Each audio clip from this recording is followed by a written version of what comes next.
A black couple guided their daughter through the park after a long day of work. Their 7-year-old had been skipping happily, then she suddenly froze and whispered, "He's crying." Just a few steps away was an elderly man sitting with his head down on a bench, his shoulders shaking with grief. Almost instinctively the three of them moved closer. The little girl looked up at the man and said softly, "I think you need a hug. Can I hug you?" The elderly man lifted his head, confused, stunned. In that moment none of them realized that her simple suggestion would change their lives. Before we continue, tell us what time it is and where you're watching from. Subscribe and hype, because tomorrow I've got something extra special for you. The autumn sun hung low over Zilker Park that early November afternoon, casting long shadows across the walking paths. Marcus and Denise Thompson had just finished their shift at the community center where they both worked, Marcus as a maintenance supervisor and Denise as an activities coordinator. They'd picked up their daughter Riley from school, and now they were cutting through the park on their way to the bus stop, Riley skipping between them. At 7 years old, Riley had her father's warm brown eyes and her mother's infectious laugh. She'd inherited something else from both of them too, an ability to see people that others walked right past. "Mama, can we feed the ducks?" Riley asked, pointing toward the pond where a few mallards were gliding across the water. "Not today, baby," Denise said, checking her watch. "We need to catch the 4:15 bus or we'll miss the good deals at the grocery store." "But Mama," Riley stopped mid-sentence. Her hand slipped from her mother's grasp, and she stood perfectly still, staring at something across the path. "Riley," Marcus turned back, following his daughter's gaze. On a green-painted bench beneath a massive oak tree sat an elderly white man. He was probably in his mid-70s, dressed in clothes that had once been expensive but now showed signs of wear. A navy cardigan with a small stain on the sleeve, pressed slacks that were fraying slightly at the hem, polished shoes that were starting to crack with age. But it wasn't his clothes that had caught Riley's attention, it was the way he was crying. Not loud, dramatic crying. The quiet kind. The kind that comes from somewhere so deep that words can't reach it anymore. His shoulders shook slightly, one weathered hand pressed against his face, the other clutching something small against his chest. A photograph. Marcus placed a protective hand on Riley's shoulder, his first instinct kicking in. "Come on, baby girl, let's give the man his privacy." But Riley didn't move. She stood there, her small face creased with concern, studying the elderly man with the kind of unfiltered empathy that children possess before the world teaches them to look away from pain. "Daddy," she whispered, never taking her eyes off the man. "He's really sad, like when you were sad after Grandma Ruth died." Marcus felt his chest tighten. His mother had passed away 3 years ago, and there had been days when the grief had brought him to his knees. Days when he'd sat alone, trying to hold it together for his family but falling apart when no one was looking. Denise knelt beside Riley, speaking softly. "You're right, sweetheart, he does look very sad, but sometimes grown-ups need space when they're hurting." "But what if he doesn't have anybody?" Riley's voice was small but insistent. "What if he's all alone and nobody knows he needs help?" Marcus and Denise exchanged a look. One of those wordless conversations that couples who'd been together for 12 years could have in a single glance. Marcus saw the concern in his wife's face mirroring his own protective instincts, but he also saw something else. Recognition. They both knew what it felt like to need someone, and wonder if anyone would show up. When Marcus's mother had died, it had been Denise's family who'd kept them afloat, who'd brought meals and watched Riley and sat with him in silence when words felt like too much. They knew the value of showing up. "How about," Denise suggested softly, "we just check if he's okay, just to make sure he doesn't need anything." "But Riley, if he wants to be alone, we have to respect that." "Okay." Riley nodded solemnly, her face serious.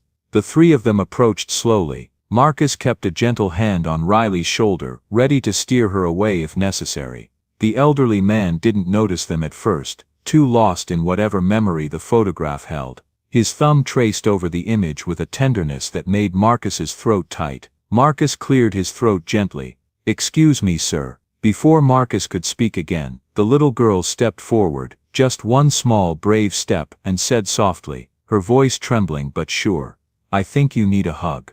Can I hug you?" The man's head snapped up, startled. His eyes were red-rimmed and swollen, his face blotchy from crying. For a moment he seemed disoriented, like he'd forgotten he was in a public place. Then embarrassment flooded his features, and he quickly tried to wipe his face with his sleeve. "I'm sorry," he said automatically, his voice hoarse and raw. "I didn't mean to disturb anyone.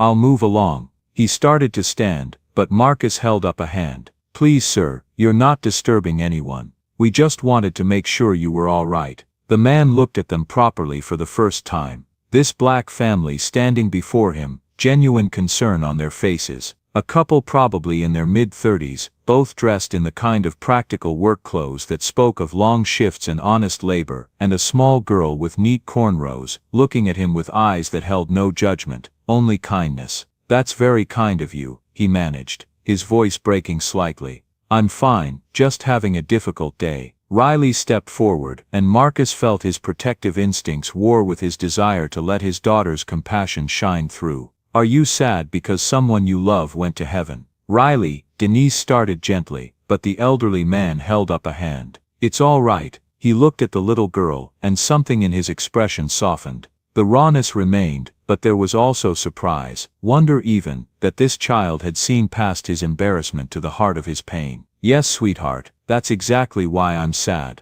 Riley tilted her head, studying him with that direct way children have. "My grandma Ruth went to heaven 3 years ago. Daddy says some days the missing comes back so strong it feels brand new. Is it like that for you?" Marcus felt his eyes burn. Those were his exact words, spoken to Riley on the anniversary of his mother's death last year. He hadn't known she'd been listening so carefully. The elderly man's face crumpled, and fresh tears spilled over. "Yes," he whispered, "it's exactly like that." Denise sat down on the bench, maintaining a respectful distance but making it clear they weren't rushing away. Marcus appreciated his wife's instinct for this, her ability to offer presence without intrusion. He guided Riley to sit between him and the stranger, a father's caution still present despite the tenderness of the moment. "I'm Denise Thompson," his wife said gently. "This is my husband Marcus and our daughter Riley." The man wiped his face again, trying to compose himself. William Patterson. "I apologize for the state I'm in. I don't usually fall apart in public places." "No apologies needed," Marcus said quietly. "Grief doesn't care much about where we are when it hits." William looked at Marcus, really looked at him, and saw understanding there. Not pity, not discomfort, but recognition. "You've lost someone." "My mother," Marcus said simply. 3 years ago, like Riley said, some days are easier than others. "And today?" William asked, something like hope in his voice. "The hope that comes from finding someone who understands. Today's an easier day, but I remember the hard ones. I remember them real well." William nodded, and for a moment they sat in shared silence. The kind of silence that only exists between people who've walked through the valley of loss and understand that sometimes words aren't necessary. Riley, who'd been watching this exchange with serious eyes, spoke up. "Can I see the picture?" William hesitated, his hand instinctively tightening around the photograph. It was private, precious, but something about this child's gentle directness made him want to share it. He held it out, and Riley leaned in to look. The photograph showed William, maybe 10 or 15 years younger, standing next to a beautiful woman with silver hair and a smile that radiated warmth. They were standing in front of a Christmas tree, his arm around her shoulders, both of them laughing at something outside the frame. The love between them was so evident, it practically shone off the photograph. "She's really pretty," Riley said. "She has kind eyes, like Mrs. Patterson from school who gives me extra cookies." "Her name was Catherine," William said, his voice steadier now. "She was my wife, was." Riley picked up on the past tense immediately. "She passed away 8 months ago. Pancreatic illness. It happened so fast." William touched the photograph gently, like it might disintegrate if he pressed too hard. "1 month she was fine, laughing, planning a trip to visit our son. The next month she was gone. We didn't even have time to say all the things we needed to say." "I'm so sorry," Denise said, and the genuine sorrow in her voice made William's eyes fill again. "Today would have been our 53rd wedding anniversary," he continued, the words spilling out like he'd been holding them in for too long and couldn't contain them anymore. 53 years. We met in college. She was studying to be a teacher, and I was pre-law. She thought I was arrogant. He laughed, a broken sound. She was right, but she saw past it somehow. Saw something in me worth loving. What was she like? Riley asked, scooting a little closer. The question seemed to surprise William. In the 8 months since Catherine's death, people had offered condolences, sent cards, told him to let them know if he needed anything. But nobody had asked him to talk about her, to remember her as she'd been when she was alive, not just as the person he'd lost. She was extraordinary, he said, and as he spoke his voice grew stronger. She taught elementary school for 35 years, 4th grade. She used to say that 4th grade was the perfect age because kids were old enough to have real conversations, but young enough to still believe in magic. Riley grinned. I'm in 2nd grade, but my teacher says I read like a 4th grader. Catherine would have loved you, William said, and meant it. She had a gift for seeing potential in children. Every Christmas, former students would come back to visit her. Some of them were in their 40s, with children of their own, but they'd still stop by to see Mrs. Patterson. She remembered every single one of them,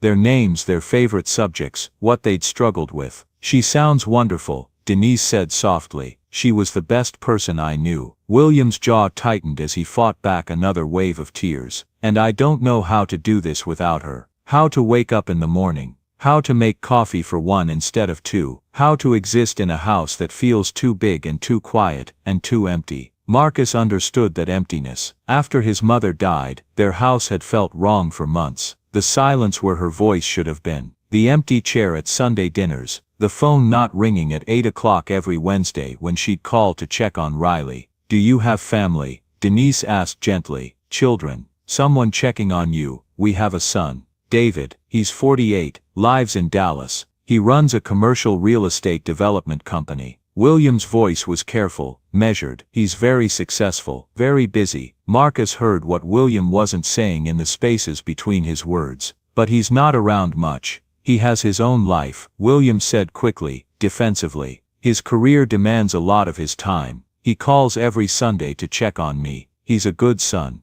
I'm sure he is, Marcus said carefully, but checking in and being present, those aren't always the same thing. William looked down at his hands, at the photograph he still held. He flew in for Catherine's funeral, stayed 3 days, handled all the arrangements, made sure I had everything I needed. He sends me money every month, more than I need. He's doing his best. But you're lonely, Riley said with characteristic directness. William's face crumpled again. Yes, he whispered. I'm very lonely. They sat with that admission for a moment. The late afternoon sun filtered through the oak leaves above them, casting dappled shadows across the bench. Around them the park was busy with joggers and dog walkers and other families enjoying the mild November weather. Normal people having normal days, unaware of the small moment of human connection happening on this particular bench. Mr. Patterson, Denise said, making a decision. I know we just met, and this might sound strange, but would you like to get a cup of coffee with us? There's a shop just across the street, our treat. William looked startled. Oh, I couldn't impose. You have your own lives, your own plans. The grocery store will still be there in an hour, Marcus said with a small smile. And Riley's right, you shouldn't be alone when you're this sad.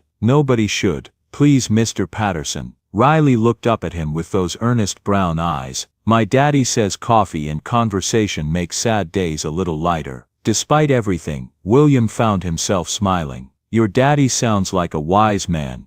He is, Riley said matter-of-factly. He's the smartest daddy in the whole world, except when he tries to help with my math homework. Then Mama has to fix it. That surprised a genuine laugh out of William, his first in longer than he could remember. Marcus grinned. She's not wrong. Numbers and I have a complicated relationship. Then it's settled, Denise said, standing. Coffee it is. William hesitated one more moment. Years of propriety and independence warring with the desperate need for human connection. The need won. All right, thank you. I'd like that very much. The coffee shop was small and warm, the kind of neighborhood place where the barista knew regulars by name. They found a table in the corner, and Marcus insisted on buying. William tried to protest, but Marcus waved him off. Mr. Patterson, I've got this. You can get the next round. The implication that there would be a next round, that this wasn't just a one-time gesture, made William's throat tight. As they waited for their drinks, Riley pulled out a coloring book and crayons from her backpack.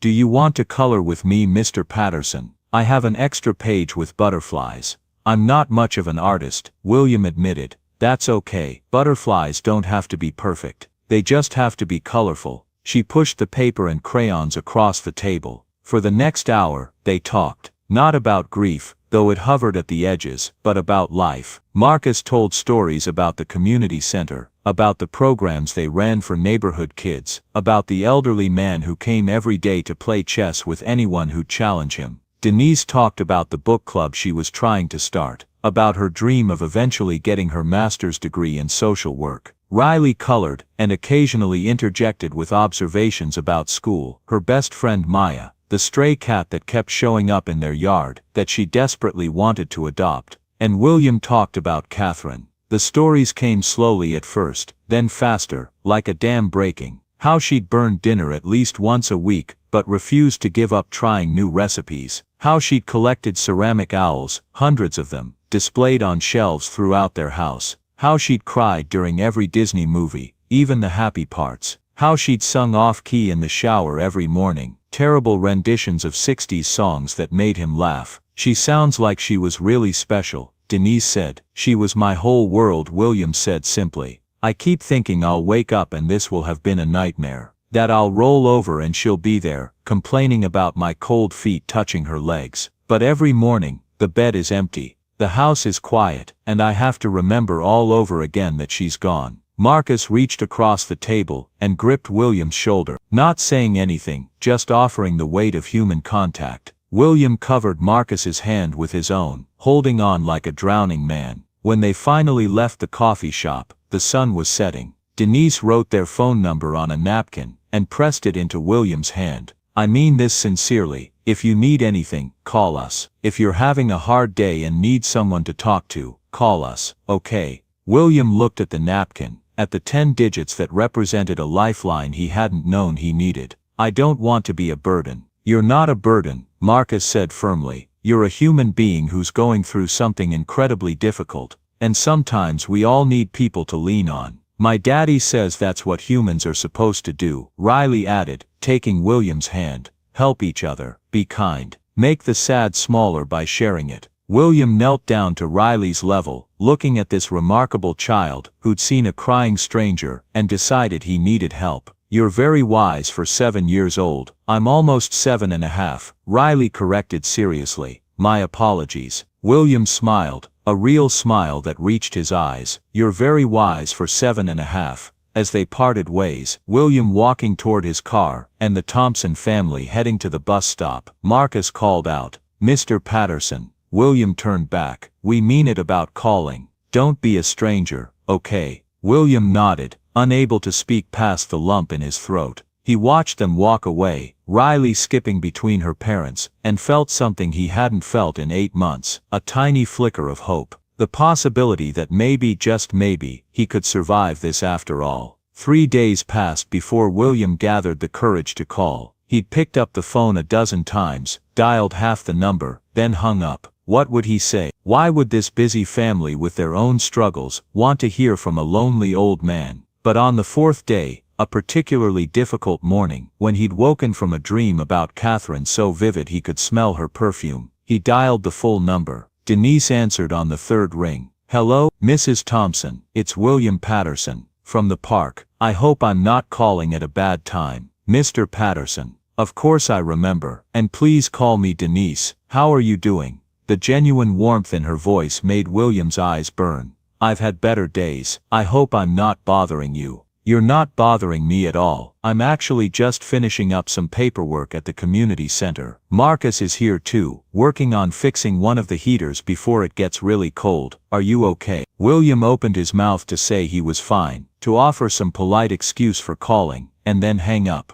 But something stopped him. Maybe it was the memory of Riley's earnest face asking if he was sad. Maybe it was the desperate need for human connection. Maybe it was just exhaustion from pretending he was okay when he wasn't. No, he said quietly. I'm not okay. Today is hard, and I'm sitting in my house talking to myself, and I thought maybe it would help to hear a friendly voice. I'm glad you called, Denise said firmly, and I'm going to do something that might seem forward, but I'm doing it anyway. "We're having a potluck at the community center this Friday night. Nothing fancy, just neighbors bringing dishes and eating together. Would you like to come? And before you say you don't want to impose, I'm not taking no for an answer." William felt himself smiling despite the heaviness in his chest. "You're very persistent, Denise. It's one of my better qualities. So what do you say? Friday at 6. William thought about saying no, about retreating back into his isolation, his grief, his empty house, but he also thought about how good it had felt to sit in that coffee shop, to talk about Catherine, to color butterflies with a 7-year-old girl who didn't treat him like he was fragile or broken.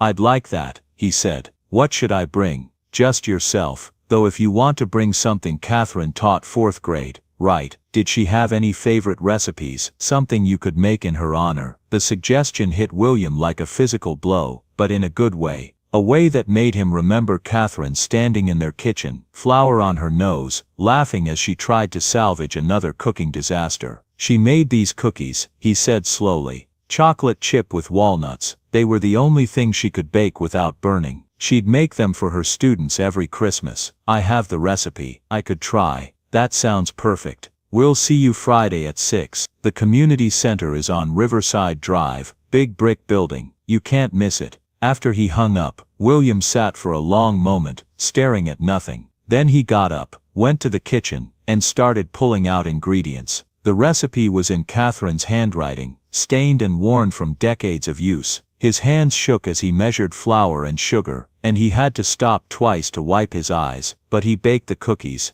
and when they came out of the oven, golden brown, and smelling exactly like Christmas mornings with Catherine, he sat at the kitchen table and cried. Not the desperate, drowning tears of the park bench, but the gentler tears of remembering someone loved, of honoring them by continuing their traditions. Friday evening arrived cool and crisp, perfect November weather. William dressed carefully, changing his shirt 3 times before settling on a simple button-down. He packed the cookies in a container that Catherine had used for decades, and drove to the community center with his heart hammering. The parking lot was full of older cars and trucks. Inside, the main room had been transformed. Long tables were set up cafeteria style, covered with mismatched tablecloths. People milled around, setting out dishes, greeting each other with easy familiarity. The air smelled like fried chicken and cornbread, and something sweet. William stood in the doorway, suddenly feeling out of place. This was a community, and he was an outsider. Maybe this had been a mistake. "Mr. Patterson."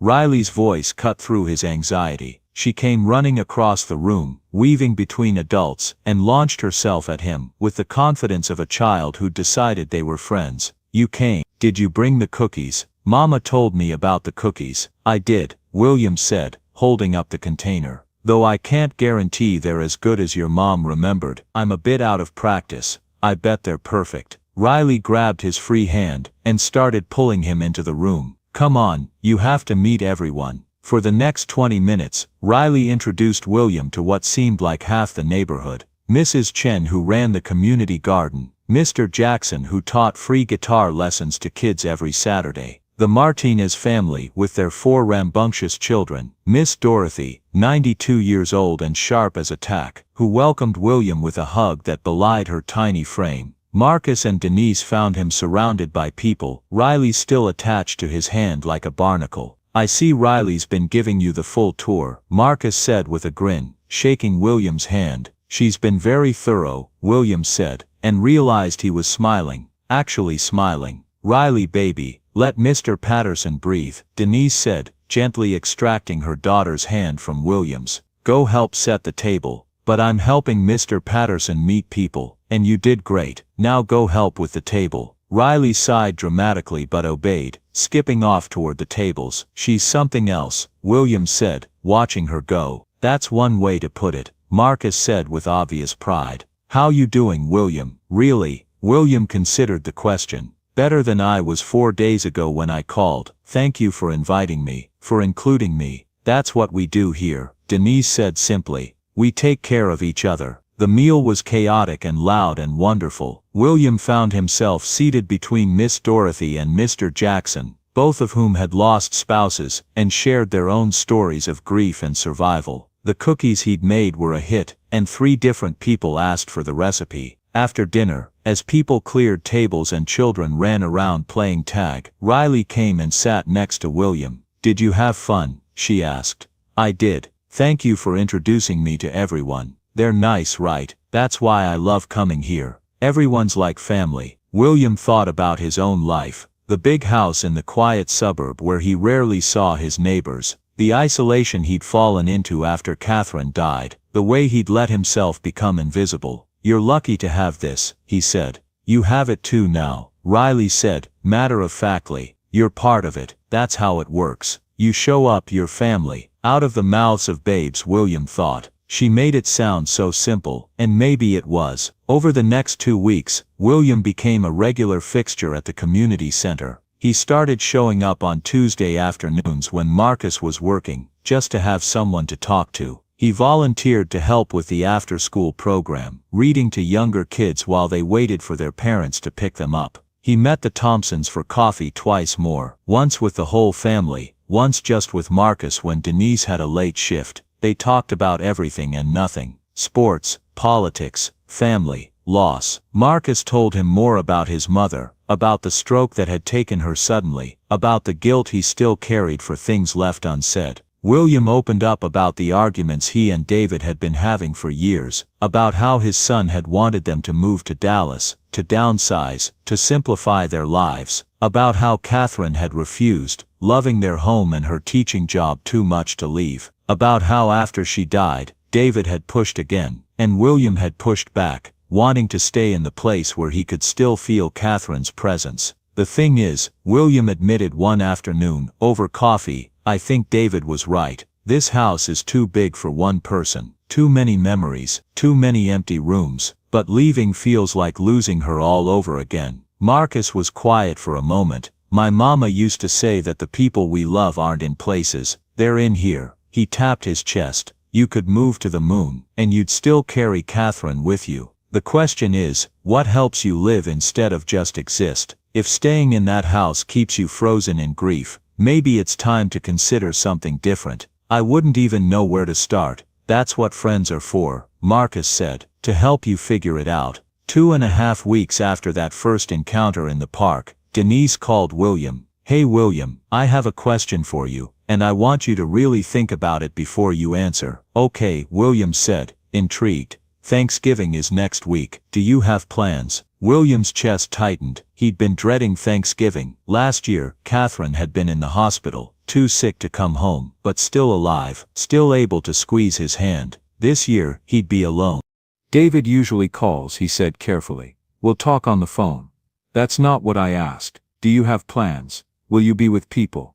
"No," William admitted quietly. "I'll be home alone." "Not anymore. You're coming to our house for Thanksgiving dinner. And before you argue, let me be clear. This is not charity. This is not pity. This is us wanting you there because you're our friend and nobody should be alone on Thanksgiving, especially not when they're grieving. Okay?" William felt tears prickling his eyes. "Denise, I can't impose on your family holiday." "You're not imposing, you're accepting an invitation." "Marcus already said yes when I told him I was calling you. Riley's been asking every day when you're coming over. We want you there, William." "I don't know what to say." "Say yes. Say you'll be there at 3 o'clock. Say you'll help Marcus attempt to make cornbread dressing even though he burns it every year. Say you'll judge the annual Thompson family pie contest between me and Riley. Say yes." Despite everything, William laughed. "You're not going to take no for an answer, are you?" "Not even a little bit." "Then yes. Yes, I'd be honored to join you for Thanksgiving." "Perfect. I'll text you our address. And William, I'm really glad we met you." After they hung up, William sat holding the phone, overwhelmed by gratitude and something else. Something that felt dangerously close to joy. He called David that evening, something he rarely did outside their regular Sunday calls. "Dad, is everything okay?" David's voice was tinged with worry. "Everything's fine, better than fine actually. I wanted to tell you about some people I met. A family. The Thompsons." "Okay," David said slowly. "Who are they?" William told him the whole story. The crying on the bench, Riley's kindness, the coffee shop, the community center, the Thanksgiving invitation. He could hear the surprise in David's silence. "Let me get this straight," David said finally. "You met a random family in a park and now you're going to their house for Thanksgiving. They're not random anymore. They're friends. Dad, are you sure this is safe? You don't really know these people. William felt a flash of irritation. I know them better than I know most of my neighbors. They've shown me more kindness in 2 weeks than I've experienced in 8 months. I didn't mean. David paused, clearly choosing his words carefully. I'm glad you're getting out, meeting people. I've been worried about you. I just want to make sure you're being careful. I'm 74 years old, David. I think I can judge character well enough by now. These are good people, the kind your mother would have loved. The mention of Catherine made David go quiet. I wish I could be there for Thanksgiving, he said finally. But I have this deal closing, and the investors are flying in from Singapore, and I can't. It's fine. William said, but they both knew it wasn't. You have your life. I understand. Maybe Christmas. I could probably make Christmas work, maybe. William echoed, not believing it. They'd had this conversation before. David's intentions were always good. His follow-through was lacking. After they hung up, William sat in his quiet house and thought about the difference between the two conversations. Denise's invitation had been full of warmth and insistence, making him feel wanted. David's call had been full of apologies and explanations, making him feel like an obligation. He pushed the thought away. David was doing his best. It wasn't his fault that his best didn't feel like enough. Thanksgiving morning dawned clear and cold, unusual for Austin. William woke early, as he always did, and lay in bed staring at the ceiling. 53 years ago today, he'd married Catherine in a small church in East Texas. 53 years of waking up next to her, of shared coffee and arguments and laughter and life. He let himself cry for a few minutes, the tears soaking into his pillow. Then he got up, showered, and got dressed. He had somewhere to be, people who were expecting him. The thought was enough to get him moving. He'd spent the previous day making Catherine's famous chocolate chip walnut cookies, the ones she'd made for her students every Christmas. He'd also bought flowers at the grocery store, nice ones, because showing up empty-handed didn't sit right with him.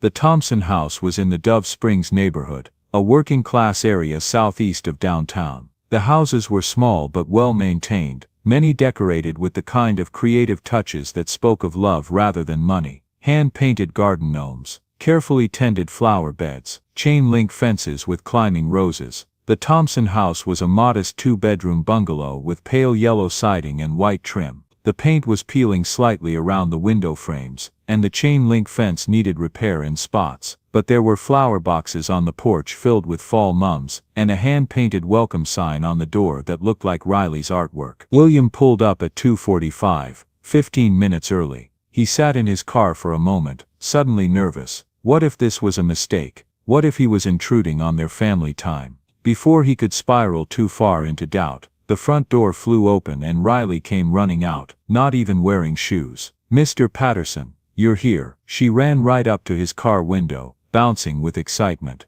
Come on, come in. Daddy's trying not to burn the rolls and Mama says you have to save them. William couldn't help but laugh. He grabbed the flowers and cookies and let Riley pull him toward the house. Marcus appeared in the doorway, wearing an apron that said "Kiss the Cook" and holding a dish towel. William, welcome. And Riley's shoes. How many times have I told you about shoes? But Daddy, I saw Mr. Patterson and I got excited. Excited with shoes on. Go. Riley sighed dramatically but ran inside to get her shoes. Marcus shook William's hand, then pulled him into a quick hug. Glad you're here, man. We need all hands on deck. Denise has me on roll duty, and you know how that usually ends. Inside, the house smelled incredible. Turkey roasting, sweet potatoes baking, something with cinnamon. The space was small but welcoming, every surface covered with the kind of lived-in clutter that made a house a home. Riley's drawings on the refrigerator, photos on every wall, a basket of folded laundry on the couch, waiting to be put away. Denise emerged from the kitchen, wiping her hands on her apron. She looked tired but happy, her hair pulled back in a head wrap, a smudge of flour on her cheek. William, perfect timing. I need someone to taste test the sweet potato casserole, and tell me if it needs more marshmallows. Marcus always says no, but I think he's wrong. It definitely needs more marshmallows, Marcus called from the kitchen. See, this is why I love you, Denise said, kissing her husband's cheek as she passed. William was given a spoon, and led to the kitchen where no less than 6 different dishes were in various stages of preparation. The kitchen was tiny, barely big enough for 2 people, but somehow all three of them plus Riley were moving around each other in an orchestrated dance. More marshmallows, William declared after tasting the casserole. Definitely more marshmallows. I knew I liked you, Denise said with a grin. For the next hour, William was put to work, peeling potatoes, stirring gravy, and yes, monitoring the rolls to make sure Marcus didn't burn them. Riley appointed herself his assistant, chattering non-stop about her school play, her best friend Maya's new puppy, and whether Mr. Patterson thought Santa was already making his list. Around 3:30, there was a knock at the door. The Johnsons arrived, the elderly couple from next door. Mrs. Johnson brought her famous pecan pie, and Mr. Johnson brought his harmonica, just in case there's call for music later. They welcomed William warmly, and Mrs. Johnson immediately enlisted him to help her whip cream for the pie, because Marcus puts in too much sugar, and Denise doesn't put in enough. By 4 o'clock, they were all gathered around the small dining table that had been extended with a folding card table to accommodate everyone. The spread was impressive, a golden brown turkey that Marcus had actually managed not to overcook, mashed potatoes and gravy, green beans with bacon, cornbread, dressing that only had a few crispy edges, sweet potato casserole with extra marshmallows, cranberry sauce from a can because that's the only way it tastes right, according to Riley, and fresh rolls that bore only minimal evidence of Marcus's supervision. They held hands around the table, and Marcus said grace. Lord, thank you for this food, for the hands that prepared it, and for the people gathered here to share it. Thank you for family, both the kind we're born into, and the kind we choose. Thank you for new friendships and second chances. Thank you for reminding us that we're not alone, even when we feel like we are. Amen, amen, everyone echoed. Now Denise said, before we eat we're going around the table to say what we're thankful for. I'll start. I'm thankful for a roof over our heads, food on our table, and the ability to share both with people we love. Marcus went next. I'm thankful for my family, for good health, and for reminders that kindness is never wasted. Riley practically vibrated with excitement for her turn. I'm thankful for my teacher Mrs. Chen, who's really nice, for my best friend Maya, for my mama and daddy who love me so much, and for Mr. Patterson coming to our house, because everyone should have somewhere to go on Thanksgiving. Mrs. Johnson dabbed at her eyes with her napkin. I'm thankful for neighbors who feel like family. For 43 years with this man beside me, she squeezed her husband's hand, and for young people who still understand what community means. Mr. Johnson cleared his throat. I'm thankful for this beautiful spread, for my wife's pecan pie which gets better every year, and for folks who remember that doors should swing both ways. We help each other. Then it was William's turn. Everyone looked at him expectantly. He sat there for a moment, looking around the table at these people who'd welcomed him without hesitation. This family, who clearly didn't have money to spare but had spared it anyway. This little girl who'd seen a crying stranger and decided he needed help. His voice shook when he spoke. I'm thankful for 53 years with my Catherine, for the life we built together, the love we shared, the memories I'll carry until the day I die. He paused, gathering himself, and I'm thankful for the reminder that even in the darkest grief, there are still people who shine light. 3 weeks ago, I was sitting on a bench in Zilker Park, completely lost, wondering if anything would ever feel worth it again. And a 7-year-old girl walked up to me and asked if I was sad because someone I loved went to heaven. She saw me when I felt invisible. She and her parents treated me with kindness I didn't deserve, and definitely didn't expect. William's eyes were wet now, but he didn't wipe them. You've given me something I didn't think I'd feel again. Hope, connection. A reason to get up in the morning beyond just habit, so I'm thankful for new friends who've become family. For this meal, this home, this day, for all of you. There wasn't a dry eye at the table. Riley got up from her chair, and came around to hug William, wrapping her small arms around his neck. See, she whispered, I told you the lights would come back on. They ate and talked and laughed. William told stories about Catherine, her love of teaching, her terrible singing voice, her collection of ceramic owls. The Thompsons and Johnsons listened with genuine interest, asking questions, sharing their own stories of loss and love. Marcus noticed that William's plate was nearly empty. William, please have more. We've got plenty, and I'm going to be eating turkey sandwiches for a week anyway. This is delicious, William said, accepting another helping of dressing. Catherine was the cook in our house. I'm afraid I've been living on frozen dinners and takeout since she passed. This is the first real home-cooked meal I've had in months. That won't do at all, Denise declared. William, I'm making a standing invitation. Sunday dinners, here, every week. We eat at 5. You're welcome anytime. No RSVP needed. Just show up. I couldn't possibly. Yes, you could, Marcus said firmly. Denise makes enough to feed an army anyway. And honestly, it would be nice to have another adult around who appreciates her cooking. Riley's going through a phase where she thinks everything needs ketchup. Not everything, Riley protested. Just most things. William felt his throat tighten. You don't know how much that means to me. We know exactly how much it means, Denise said gently. That's why we're offering. After dinner, Riley convinced William to help her with a puzzle on the living room floor while the adults cleaned up. As they worked on fitting together pieces of a farmyard scene, Riley chatted about everything and nothing. Mr. Patterson, do you have any grandkids? No, sweetie, David, that's my son. He never married. He's very focused on his career. That's sad. Everyone should have kids. Kids are fun. You certainly are, William agreed, finding an edge piece. What do you want to be when you grow up? A teacher, like my grandma Ruth was, and like Mrs. Patterson was. She looked up at him with solemn eyes. I think teachers are really important because they help turn on lights in people's heads. William smiled. Catherine would have loved you. She always said the best teachers were the ones who loved learning as much as teaching. Was your son a good student?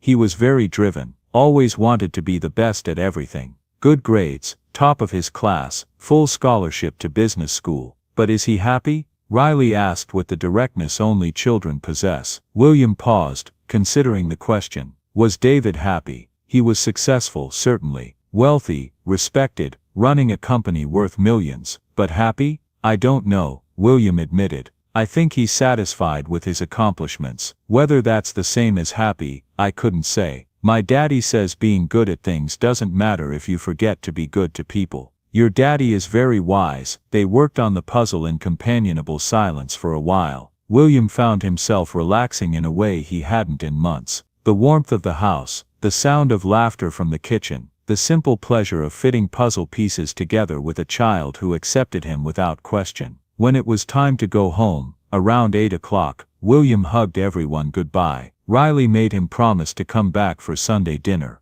I promise, he said, and meant it. As he drove home through the quiet Austin streets, William thought about the day, about how different it had been from what he'd expected. He'd anticipated sadness, loneliness, the sharp ache of Catherine's absence, and yes, he'd felt those things, but he'd also felt something else, gratitude, connection, the warmth of being included. For the first time since Catherine died, he went to bed feeling not quite so alone. 3 weeks after Thanksgiving, on a cold December evening, everything changed. William had fallen into a comfortable routine with the Thompsons, Sunday dinners without fail, Tuesday afternoons at the community center, reading to kids, Wednesday coffee dates with Marcus when their schedules aligned. Riley had started calling him Mr. William instead of Mr. Patterson, and she'd informed him that this was because they were friends now, and friends used first names. That particular Tuesday, William had spent the afternoon at the community center as usual. He'd read Charlotte's Web to a group of second graders, answered Riley's million questions about spiders, and helped Marcus fix a wobbly bookshelf. He'd driven home around 6, feeling good. Tired, but the good kind of tired that comes from a day well spent. He'd heated up some leftovers that Denise had sent home with him the previous Sunday, watched the news, and settled into his armchair to read. That's when the pain started. It began as a tightness in his chest, uncomfortable but not alarming. Probably just heartburn from eating too quickly. He got up to get some antacid from the bathroom. Walking down the hall, the tightness intensified. His chest felt compressed like someone had wrapped a band around it, and was pulling tight. His left arm began to ache. William made it to the bathroom, and gripped the sink, staring at his reflection in the mirror. His face was pale, sweaty. His breathing had become labored. This wasn't heartburn. He fumbled for his phone, fingers clumsy. He should call 911. That's what you were supposed to do. But some stubborn part of him, the part that had been independent his whole life, resisted. He didn't want to bother anyone. Didn't want to be a burden. Instead his fingers found Marcus's number. He pressed call. Marcus answered on the second ring. Hey William, What's up, Marcus? William managed his voice tight. I think I need help, William. What's wrong? Talk to me. Chest pain. Can't breathe well. Left arm hurts. Where are you? Are you home? Yes, home. Stay on the line with me. Denise is calling 911 right now. Don't hang up. You hear me? Don't hang up. William slid down to sit on the bathroom floor, the phone pressed to his ear. Marcus's voice was a lifeline, calm and steady, talking him through it. Ambulance is on the way. They'll be there in less than 10 minutes. Just keep breathing. In and out. You're doing great. Marcus, I'm scared. I know, man. I know, but you're not alone, okay? We're coming. As soon as the ambulance gets you, we're heading to the hospital. You're not alone. The next hour was a blur. Paramedics arriving, assessment, the ambulance ride with sirens wailing, the emergency room with its harsh fluorescent lights and constant beeping, doctors asking questions he could barely focus on, tests, so many tests. The diagnosis came around midnight. Not a heart attack, thank God, but a severe angina episode triggered by dangerously high blood pressure and acute stress response. His heart was under tremendous strain, and if he didn't make changes immediately, a real heart attack was inevitable. Mr. Patterson, the cardiologist said, a kind-faced woman in her 40s, your body is telling you something important. You're not managing your stress, your blood pressure is through the roof, and your grief is taking a physical toll. You need medication, lifestyle changes, and honestly, you need support. Do you have family who can help you? My son lives in Dallas, William said, his voice hoarse. Anyone local? William thought about saying no, about maintaining the fiction that he was fine on his own. But then he remembered Marcus's voice on the phone, calm and steady. Remembered Denise calling 911. Remembered Riley's insistence that everyone needs people to help turn on the lights. Yes, he said, I have friends. Those friends were in the waiting room. Marcus and Denise, even though it was after midnight, and they both had to work in the morning. They'd left Riley with Mrs. Johnson, and driven straight to the hospital. When William was finally allowed visitors, Marcus walked into the room, and William promptly started crying. Hey, Marcus said gently, pulling a chair up to the bed. You're okay. The doctor said you're going to be okay. I'm sorry, William managed. I'm sorry I called you. I didn't know who else. Don't apologize. I'm glad you called. That's what friends do. We show up. Denise appeared with coffee from the cafeteria, strong and terrible but caffeinated. She handed one to Marcus, and sipped her own, settling into the other chair. William, I'm going to say something, and I need you to really hear me, she said. You can't keep living like this, alone in that big house, isolated, trying to handle grief by yourself. It's literally killing you. I don't know what else to do, William said helplessly. You let people help you, Marcus said firmly. You stop pretending you're fine when you're not. You call your son, and tell him what's happening. You accept support. You let us in. I don't want to be a burden. You're not a burden, Denise said, her voice gentle but firm. You're a human being going through something incredibly difficult, and we care about you. We want to help, but you have to let us.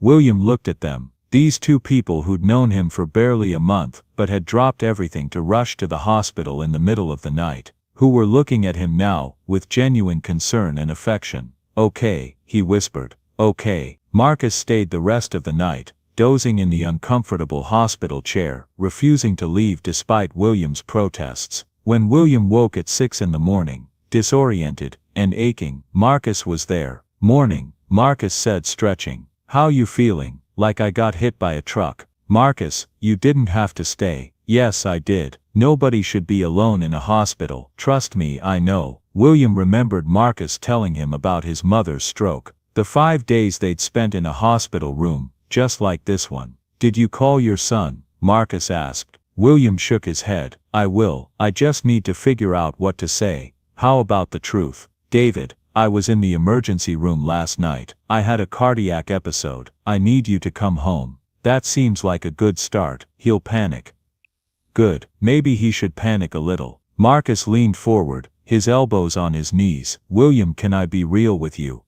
Of course, your son calls every Sunday. That's good. That's nice. But calling isn't the same as showing up. and you need someone to show up right now, not to send money or make phone calls, to actually be here, present, helping you figure out how to live instead of just exist. He has his life, his company, and he has a father who almost died last night. Which one matters more? William closed his eyes. Marcus was right. He knew Marcus was right, but admitting it, asking for help, felt like failure. I'll call him, he said finally, after the doctor does rounds and tells me what happens next. Good. And William, we're not going anywhere either. You're stuck with us now. Despite everything, William smiled. I could think of worse fates. David Patterson's phone rang at 7:30 in the morning, Dallas time. He was in his home office, already on his second cup of coffee, reviewing contracts before his 8 o'clock meeting. When he saw his father's name on the caller ID, his stomach dropped. William never called this early. Something was wrong. Dad. David, I'm fine, before you panic, but I need to tell you something. William's voice sounded wrong, tired, strained. David's grip tightened on his phone. What happened? I had a cardiac episode last night. I'm in the hospital. It wasn't a heart attack, but the doctor says I'm at high risk if I don't make changes. High blood pressure, stress, poor self-care, the works. David felt the room tilt. What hospital? I'm coming. I'll be there by noon. David, you don't need to, Dad. David's voice came out sharper than he intended. He took a breath, tried again. I'm coming. We can argue about it after I get there. Which hospital? William told him. After they hung up, David sat for a moment, staring at nothing. His father had been in the emergency room, alone, and David hadn't even known, hadn't been there. He thought about the Sunday phone calls, the cheerful updates about golf and weather, and the neighbor's dog. William had been hiding his struggle, and David had let himself believe the performance. He called his assistant, and cancelled everything for the next week. The Singapore investors would have to wait, the contracts would have to wait, everything would have to wait. His father couldn't. David drove fast, making the 3.5-hour trip to Austin in under 3 hours. He went straight to the hospital, not even stopping at his father's house first. He found William's room on the cardiac floor. His father was sitting up in bed, looking small and old in a way that made David's chest ache. There was an IV in his arm, monitors beeping steadily, and exhaustion etched in every line of his face. But he wasn't alone. A black man about David's age was sitting in the chair beside the bed, and they were talking. William was actually laughing at something the man had said. Dad. William looked up, and his face transformed. David, you came. Of course I came. David crossed the room, quickly, carefully hugging his father. William held on tight, and David felt him shaking. When they pulled apart, the other man stood up. You must be David, he said, extending his hand. I'm Marcus Thompson. I'm a friend of your father's. David shook his hand, noting the firm grip and the genuine warmth in Marcus's smile. Thompson, you're the family Dad told me about. From the park. That's us, Marcus confirmed. I was just keeping your dad company until you got here. I'll get out of your way now. Marcus, you don't have to leave, William protested. Your son just drove 3.5 hours. You two need time together. Marcus squeezed William's shoulder. I'll check in later, and remember what the doctor said about the medication schedule. After Marcus left, David pulled the chair closer to the bed. Dad, what happened? And don't give me the sanitized version. The truth. William took a deep breath, and told him everything. The loneliness since Catherine died, the isolation, the way he'd been barely eating, barely sleeping, just going through the motions, the panic attacks he'd been having, but hadn't mentioned, the crushing weight of grief that felt like it was physically squashing him. The doctor says my body basically shut down under the stress, William finished. If I don't make changes, real changes, I'm looking at a heart attack within the next few months. David felt anger and guilt warring in his chest. Anger at his father for not telling him. Guilt for not being present enough to see it himself. Why didn't you call me? He asked, trying to keep his voice level. Why didn't you tell me it was this bad? You're always so busy. I didn't want to burden you. Burden me. David stood up, pacing the small room. Dad, I'm your son. You're never a burden. How could you think that? Because I see your life, David. The company, the deals, the constant travel. You built something incredible, and I'm proud of you. But I also see that you don't have room for much else, including me. The words hit David like a physical blow. That's not fair, isn't it? William's voice was gentle, not accusatory, just sad. When's the last time you visited? Not flew in for a funeral or a crisis, but actually visited, spent time together. David opened his mouth to answer and realized he couldn't remember. A year ago? Longer? I'm sorry, he said finally, sitting back down. You're right, I've been a terrible son. You're not terrible. You're busy. There's a difference. There shouldn't be. David took his father's hand. Dad, what's the plan? What do the doctors want you to do? Medication for the blood pressure, stress management, which apparently means therapy, better diet, regular exercise, social engagement. William smiled sadly. Basically everything I haven't been doing. Then we'll make sure you do it. I'll move back to Austin, or you can come to Dallas. We'll figure it out. David, no arguments. This is happening. You're my father, and I almost lost you. That's not happening again. William was quiet for a moment. What about your company? I'll figure it out. Promote my COO, work remotely, restructure. I don't care. None of it matters if you're not here. Your mother would say you're finally getting your priorities straight. David felt tears prick his eyes. She'd be right. They sat together in silence for a while. Then William spoke again. David, before you start making plans to uproot your life, I want you to meet the Thompsons properly.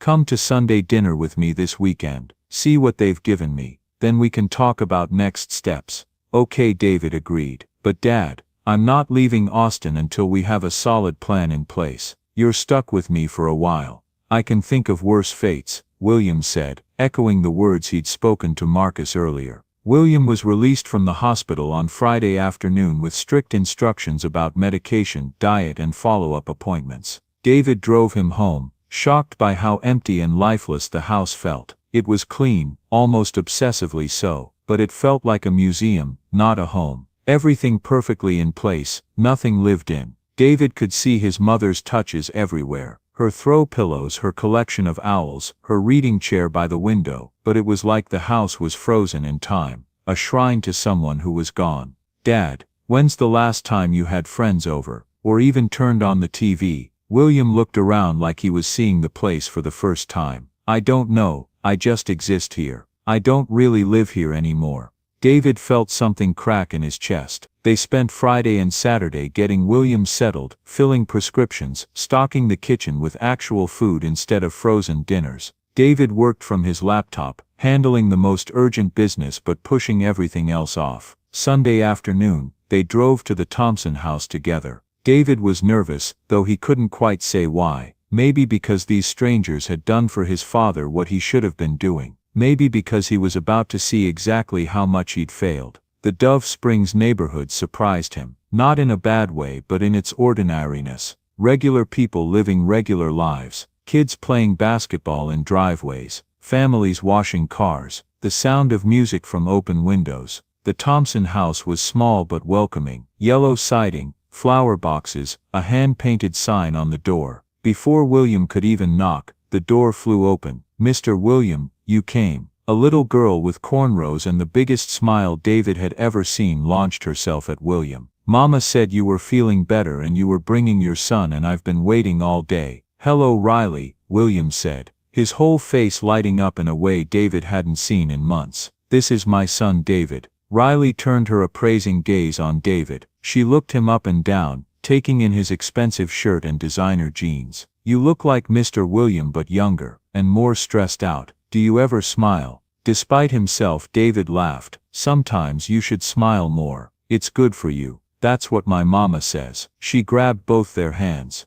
Come on, dinner's almost ready. Inside the house was organized chaos. Marcus was in the kitchen attempting to mash potatoes while simultaneously trying to prevent something from boiling over. Denise was setting the table, giving instructions over her shoulder. Marcus turned down the heat on the green beans. William, David, welcome. Make yourselves at home. We're running a few minutes behind because somebody, she looked pointedly at her daughter, decided to reorganize the silverware drawer this afternoon. I was helping, Riley protested. You were helping in a way that made everything take longer, Marcus said, but he was grinning. David, good to finally meet you properly. Your dad's talked about you a lot. They shook hands, and David found himself immediately liking Marcus. There was no judgment in his eyes, just genuine warmth. "Thank you," David said, "for taking care of my dad when I wasn't here to do it." "We're glad we could," Marcus said simply. "He's good people." Over the next hour, as they cooked and talked and Riley gave David the full tour of the house including her room and her pet goldfish named Princess Sparkles, David watched his father, really watched him. William was different here, lighter. He joked with Marcus about the lumpy potatoes.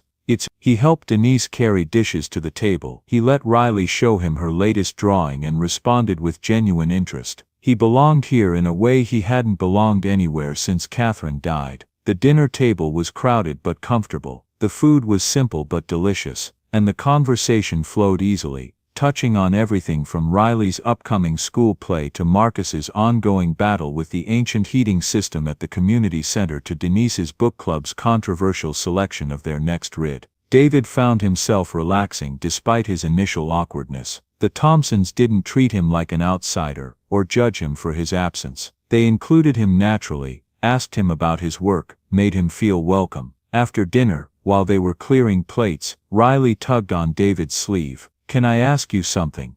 "Sure." She led him to the living room where they could talk semi-privately. Her face was serious, more serious than a 7-year-old should be. "Are you going to take Mr. William away?" The question caught David off guard. "What do you mean?" "My daddy said maybe you would want Mr. William to move to Dallas to be close to you. Are you going to take him away from us?" David knelt down to Riley's level, looking at this remarkable child who'd somehow become so important to his father. "I don't know yet," he said honestly. "I want to make sure he's taken care of, that he's safe and healthy and not alone." "He's not alone here," Riley said, her voice fierce. "He has us. We love him. He comes to dinner every Sunday and reads to kids at the community center and makes Mrs. Patterson's cookies for everyone. He's our family now." David felt his throat tighten. "I can see that, and I'm grateful, more than you know." "Then why would you take him away?" "Because I'm his son, and I should be taking care of him." Riley considered this. "My Sunday school teacher says love isn't about keeping people close to you. It's about helping them be where they're happiest." "Where do you think Mr. William is happiest?"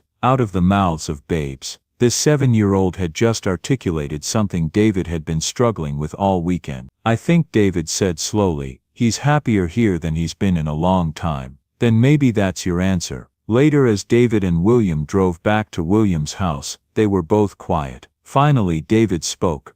"I get it now." "Get what?" "Why you wanted me to meet them." "They're not just friends, Dad. They're family." "They are," William agreed. "They've given me a reason to keep going when I didn't have one. They see me, not as someone to be fixed or pitied but as someone who matters." David gripped the steering wheel tighter. "I should have been doing that. I should have been there. You're here now. That's what matters. Is it enough?" After months of neglect, William was quiet for a moment. "David, I'm going to tell you something your mother told me once. She said it's never too late to become the person you want to be. You can't change the past, but you can change what you do next." "What do I do next?" "That's not my decision to make. It's yours." David stayed in Austin for a week, much longer than he'd originally planned. He worked remotely, took calls from his father's house, and showed up for every doctor's appointment. He also spent time with the Thompsons. Coffee with Marcus on Tuesday morning, helping Denise organize supplies for an after-school program on Wednesday, reading with Riley's second-grade class on Thursday, where she introduced him to everyone as Mr. Williams' son who doesn't smile enough, but we're working on it. And slowly something shifted in David. He saw how Marcus worked 12-hour days at the community center but never missed Riley's bedtime. How Denise juggled multiple responsibilities but still made time for neighbors who needed help. How Riley, despite being only 7, had more emotional wisdom than most adults David knew. He saw what real community looked like. Not networking events or business dinners, but actual mutual care. People showing up for each other, not because they expected something in return, but because it was the right thing to do. One afternoon, he and Marcus were sitting on the Thompsons' back porch while Riley played in the yard. "Can I ask you something?" David said. "Sure." "Why did you help my dad?" "Really, you didn't know him. You owe him nothing. Why get involved?" Marcus was quiet for a moment, watching his daughter chase a butterfly. 3 years ago when my mama died I fell apart. I mean completely fell apart. Couldn't work, couldn't function, could barely take care of Riley. My brother came from Houston, stayed for 2 weeks, helped me get back on my feet. My wife's family brought meals for a month straight. The folks at the community center, they covered my shifts, gave me time, never made me feel like I was failing, even though I absolutely was. He turned to look at David.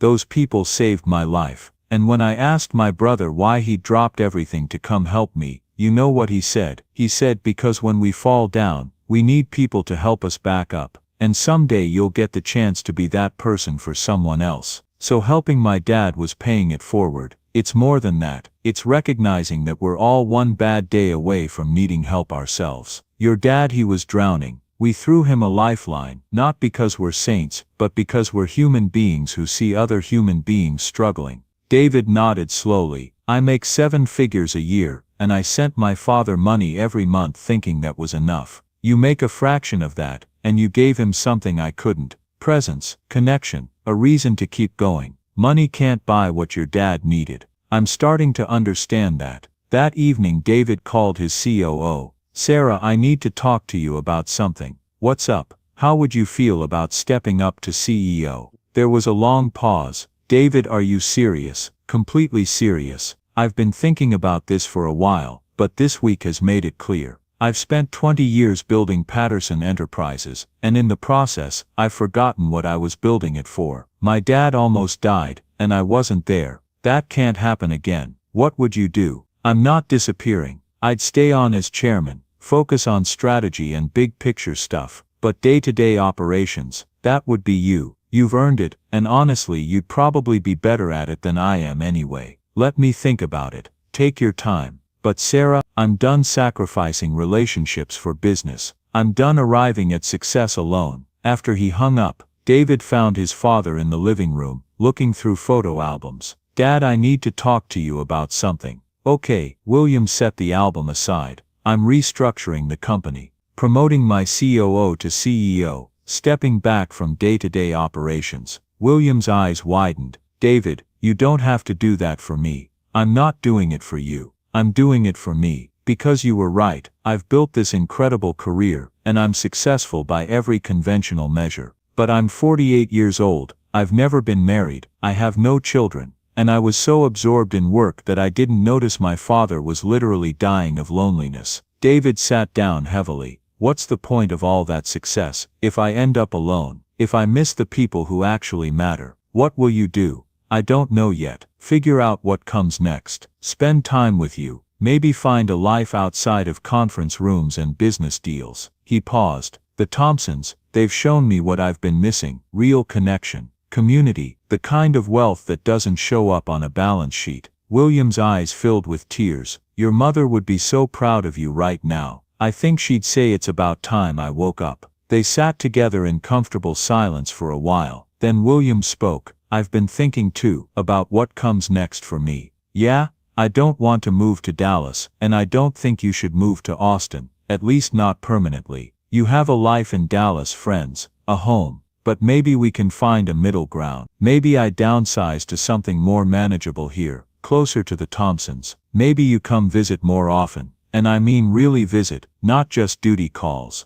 I'd like that, David said. And Dad, I was thinking about something else too. What's that? The Thompsons, they helped you out of pure kindness. They wouldn't accept payment, wouldn't let me thank them with money. But Marcus said something about paying it forward, about being the person who helps others the way he was helped. Where are you going with this? What if we created something? A foundation maybe, in Mom's name. Something that helps families in crisis, medical emergencies, job loss, housing insecurity. The kind of situations that can spiral quickly and devastate people who don't have a financial cushion. William sat forward, interested. Keep talking. I've got resources, but I don't have what the Thompsons have. I don't know how to see people the way they do. I don't understand what families actually need, versus what makes donors feel good about themselves. David met his father's eyes. But they do. What if we partnered, used my money and their wisdom to actually help people? The Catherine Patterson Foundation, William said softly. She'd love that. So would you be interested in helping me figure out how to do this right? Yes, William said without hesitation. Yes, I would. David approached Marcus and Denise carefully. He'd learned his lesson about trying to pay them off. This had to be about genuine partnership, not charity or debt. He asked them to meet him for coffee, without Riley, without William, just the three of them. I have a proposition for you, he said once they were settled. And I need you to really hear me out before you say no. Marcus and Denise exchanged glances. I want to start a foundation, David continued. The Catherine Patterson Foundation, named after my mother. Its focus would be supporting families in crisis, medical emergencies, job loss, housing insecurity, the kind of situations that can devastate people quickly. That's wonderful, David, Denise said. Your mother would be honored. Here's the thing. I have money, I can fund this, but I don't have what you have. You see, people really see them. You understand communities, you know what genuine help looks like. I need that. The foundation needs that. What exactly are you asking? Marcus said carefully. I'm asking you to be advisors, paid positions, consulting work you can do on your own schedule. You wouldn't have to quit your jobs or upend your lives, but you'd help guide the foundation. Help me understand who needs help, and how to provide it effectively. Help me make sure this actually serves people instead of just making me feel better about my wealth. Denise looked at Marcus. Another one of those wordless conversations. Why us? Marcus asked. Because when I tried to pay you for helping my dad, you said no. You told me to pay it forward instead. You live these values, and I'm still learning them. Because my mother taught elementary school for 35 years, and she believed in lifting people up. This foundation is how I honor her legacy, but I need help from people who understand what she understood. Can we think about it? Denise asked. Absolutely. Take all the time you need. Just know that I'm serious about this. And I'm serious about doing it right. 3 days later Marcus called. We're in. On one condition, name it, Riley. We want her involved too in age-appropriate ways. We want her to grow up understanding that with privilege comes responsibility, that we help each other. David smiled. I wouldn't have it any other way. Over the next 6 months they built something remarkable. David set up the foundation with a $2 million initial endowment. He planned to start with $1 million. But after liquidating some investments and restructuring his finances, he decided to go bigger. His mother deserved bigger. Marcus and Denise helped design the grant process. Simple applications, minimal documentation, no credit checks. Emergency grants ranging from $500 to $5,000, disbursed quickly. Trust-based philanthropy. William became the heart of the operation. He interviewed applicants, listened to their stories, saw himself in their struggles. Helping others helped him heal. Riley made cards for every grant recipient, hand-drawn pictures with messages like, "You've got this, and you're not alone." David had expensive cards printed by a designer, but families treasured Riley's crayon drawings more. The first grant went to a single mother whose car had broken down. She was at risk of losing her job because she couldn't get to work. $3,000 for repairs, and 2 weeks of rent while she got back on her feet. She cried when William called to tell her the grant was approved. I don't understand, she said. Why would you help me? You don't even know me. Because someone helped me when I needed it, William said. And now it's my turn to help you. The second grant went to a family whose father had been hospitalized with appendicitis, no insurance, mounting bills, and 2 kids who needed school supplies. $4,000 to cover the medical expenses and get the children what they needed. The third grant went to an elderly veteran facing eviction. $1,500 for rent while the VA sorted out their disability benefits. Word spread through communities, not through advertising but through the organic network of people helping people. The foundation operated out of a small rented office with Marcus and Denise coming by a few evenings a week to review applications. David learned to step back, to provide resources but let the Thompsons guide the decision-making. It was harder than he'd expected, relinquishing control, but it was also freeing. He'd also made other changes. He came to Austin twice a month, spending long weekends with his father. They went to the community center together. They showed up for Riley's school play. They had Sunday dinners with the Thompsons. William had sold the big house, the one full of memories and emptiness. He'd moved into a smaller place in the Dove Springs neighborhood, 3 blocks from the Thompsons.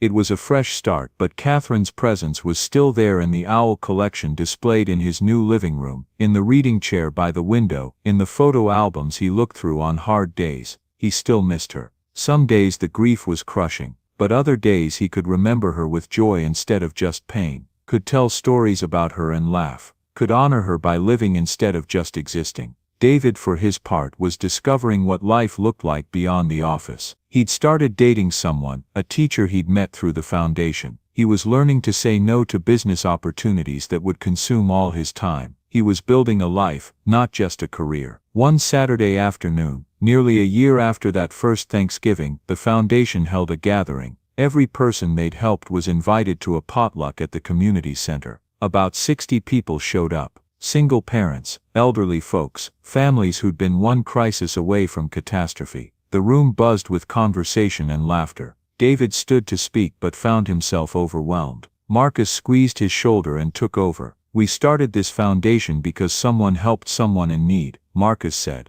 "That person was William Patterson, and the people who helped were my family. We didn't know then what it would lead to. We just knew someone needed a meal and some company on Thanksgiving." He looked around the room. "Every person here has a story. A moment when you didn't know where help would come from. And now you're here, you made it through. Some of you with our help, all of you with your own strength and determination." Denise stood beside her husband. "This foundation isn't just about grants. It's about remembering that we're all connected, that we all struggle, that we all need help sometimes, and that when we help each other we create ripples that spread farther than we can imagine." Riley, now 8 years old, tugged on her mother's sleeve. Denise lifted her up so everyone could see her. "I want to say something." The room went quiet. "My grandma Ruth used to say that being alone with sad thoughts is like being in a dark room. People help turn on the lights. That's what this foundation does. It helps turn on lights. And when your light is on, you can help turn on someone else's light. That's how it works.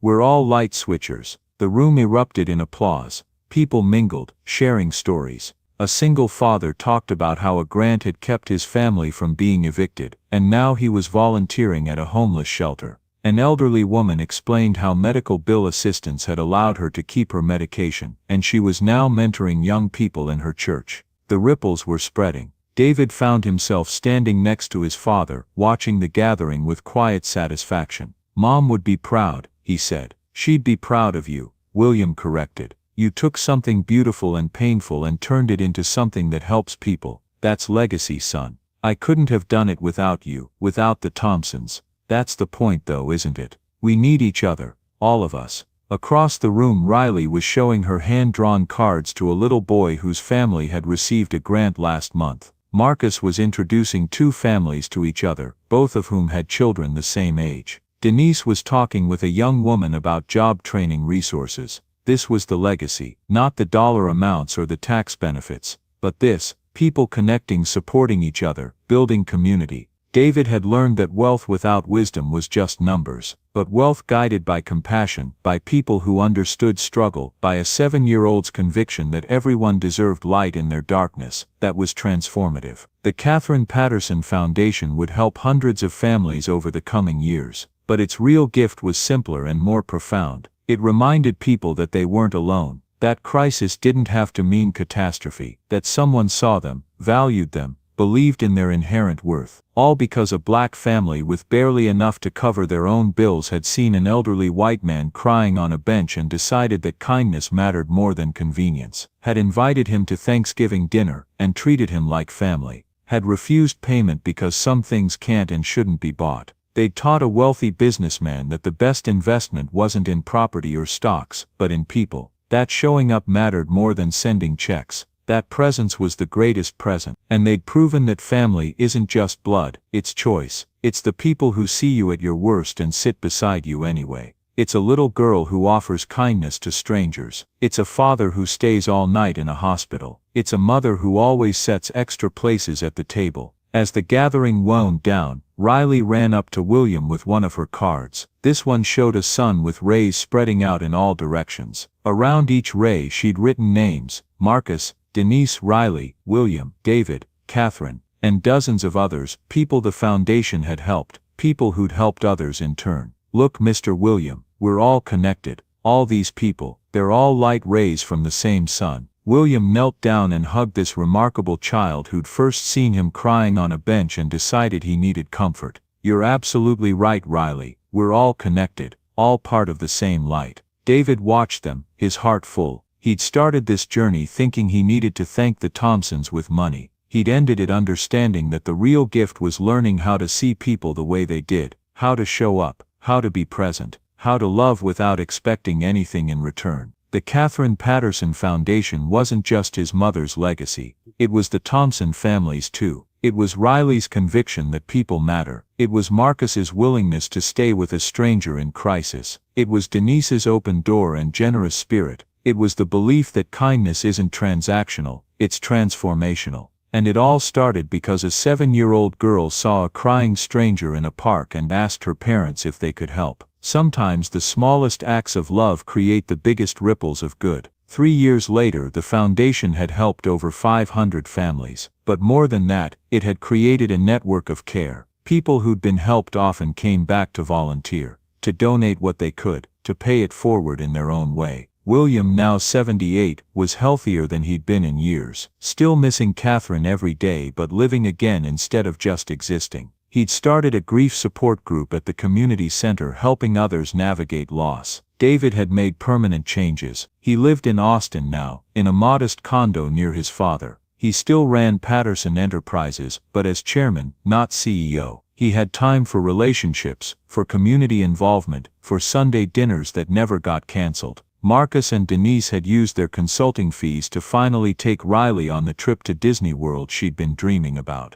They'd also started a college fund for her. Riley, now 10 years old, had announced she wanted to run a non-profit when she grew up, like the foundation but for animals, because they need light switchers too. On Thanksgiving that year, they all gathered at the community center for a massive potluck. Not just the Thompson family and William and David, but dozens of families touched by the foundation. The room overflowed with food and laughter and connection. Before they ate, William stood to speak. His voice was strong, steady. 4 years ago I was sitting on a bench in Zilker Park, completely lost. My wife had died, and I didn't know how to go on. I thought maybe I'd just quietly fade away and nobody would notice or care. He looked at the Thompson family. Then a 7-year-old girl saw me crying and decided I needed help. She and her parents, they had every reason to keep walking, but they stopped. They invited me into their lives. They treated me with kindness I hadn't earned, and generosity I couldn't repay. William's voice grew thick with emotion. That kindness saved my life, literally. And it started something bigger than any of us imagined. The Catherine Patterson Foundation exists because the Thompson family taught me that helping others is how we heal ourselves,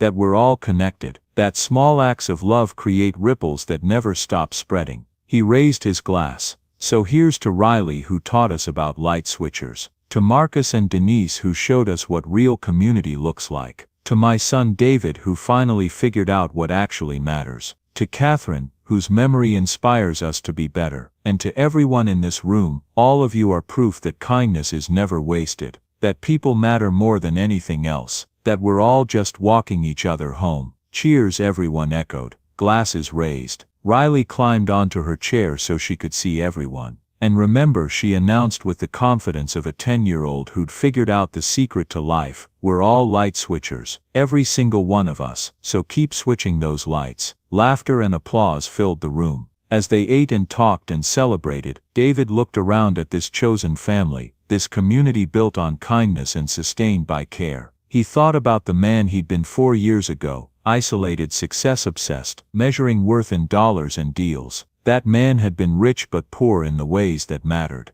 This man, the one he was becoming, had learned that true wealth was measured in connections and community, in Sunday dinners and hospital vigils, in hand-drawn cards and late-night conversations, in showing up again and again for the people who matter. He caught his father's eye across the room. William was laughing at something Riley had said, looking more alive than David had seen him in years, all because they'd stopped. Because when faced with a crying stranger on a bench, the Thompson family had chosen kindness over convenience, had seen a human being in pain, and decided that mattered more than their own plans. That choice had saved William's life. And in saving William, it had transformed David's. It had created a foundation that would help thousands. It had built a community that would sustain them all. All from one simple question asked by a 7-year-old girl to a crying stranger: are you sad because someone you love went to heaven? If this story touched your heart, share it with someone who needs to hear it.